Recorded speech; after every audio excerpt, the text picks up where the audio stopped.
Hello viewers, আসসালামু আলাইকুম। দেশ এবং বিদেশ থেকে যারা আমার এই ভিডিওটি দেখছেন সবাইকে জানাই শুভেচ্ছা এবং মোবারকবাদ।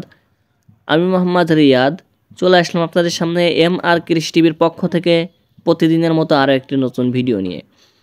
আশা করি সকলেই ভালো আছেন। আলহামদুলিল্লাহ আমিও ভালো আছি। দর্শক, আমি চলে আসছি আজকে আমাদেরই নিজেদের একটি দানার বীজতলায়।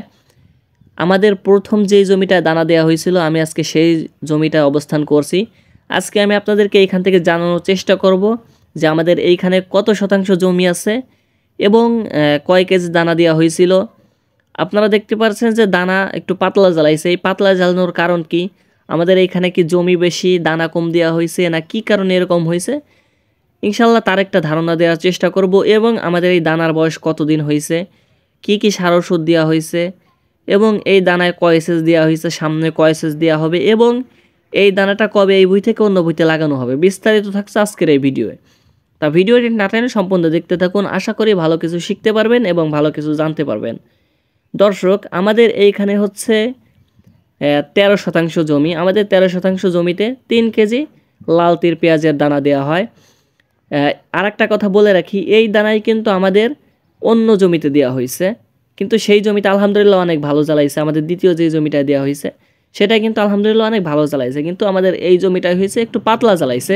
এটার কারণ হয়তো বা আপনারা সকলেই জানেন যে আমাদের এই জমিতে হয়েছে ঢালাই সেচ দেওয়া হয়েছে, ছিটে পানি না, ঢালাই সেচ দেওয়া হয়েছে। হয়তো বা ওই ঢালাই সেচের কারণে দানাগুলা মাটির তলে চলে গেছে আর উঠতে পারে না। আপনারা দেখতে পাচ্ছেন যে দানাগুলা একটু পাতলা পাতলা জ্বালাইছে, হয়তোবা এটাই হয়তোবা কারণ হবে। তা যাই হোক, এটা আল্লাহ ভালোই জানে যে এরকমটা কিসের জন্য হয়েছে।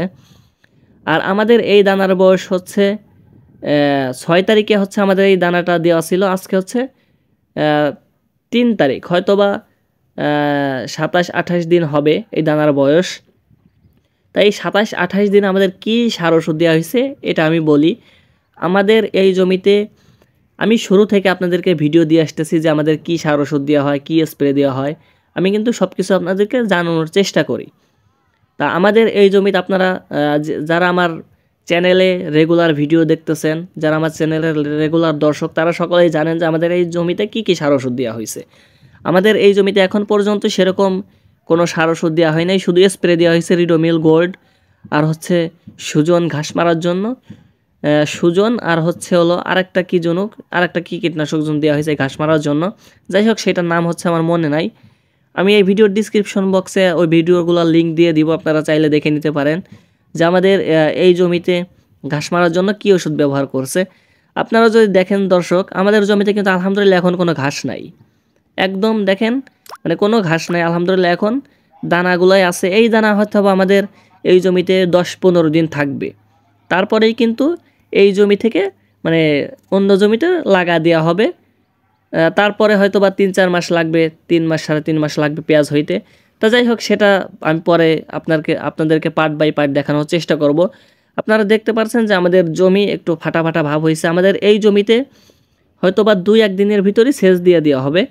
সেচ দিয়ে দেওয়ার পরেই মানে এই সেচের সাথে হয়তো বা কিছু সার ওষুধ দেওয়া হবে। তাই যাই হোক, যদি কোনো সার ওষুধ দেওয়া হয় সেটা আমি আপনাদেরকে দেখানোর চেষ্টা করব বা জানানোর চেষ্টা করব।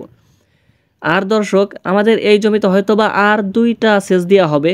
আমাদের এই জমিতে হয়তোবা 4টা সেচ বা 5টা সেচ গেছে, সেটা আমি সঠিক বলতে পারবো না, যেহেতু আমার ভাইরা জমি দেখাশোনা করে। হয়তোবা আর সামনে 2টা সেচ দেওয়া হবে। তা যাই হোক, যে কয়টা সেচ দেওয়া হয় আমি আপনাদেরকে দেখানোর চেষ্টা করব এবং কি সার ওষুধ দেওয়া হয় সেটা আপনাদেরকে জানানোর চেষ্টা করব। তা যাই হোক দর্শক, এই ছিল আজকের ভিডিও। আশা করি ভিডিওটি থেকে আপনাদেরকে আমি সব কিছুই ক্লিয়ার করতে পারছি। আমাদের এই দানার বয়স কতদিন, কয় শতাংশ জমি, যাই হোক সব কিছুই ক্লিয়ার করতে পারছি। তা আজকের ভিডিও এই পর্যন্তই।